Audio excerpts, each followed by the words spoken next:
He realizes that people have needs. And so he provides for them for their physical body need. People hunger for legitimate need of food. And so what does Christ do?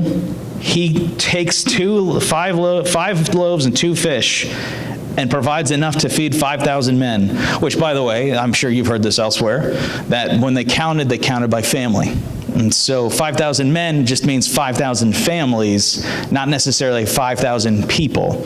And so what that could have meant was there was upwards of possibly 20,000 people that he fed that morning, which I think the Amalie Arena where the Bolts play holds about 20,000 people. So if you had a packed out house at a stadium in town, that's how many people that Jesus fed.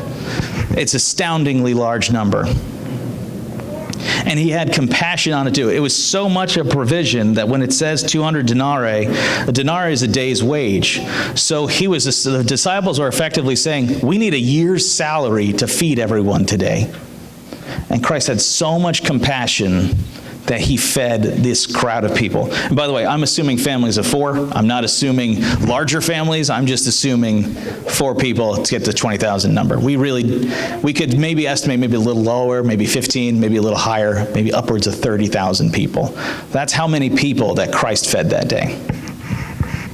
And so he feeds them, and he not only feeds them, he feeds them in a place where wilderness, every time you see that in the Bible, especially in the New Testament, the wilderness is a place of desolation and abandonment.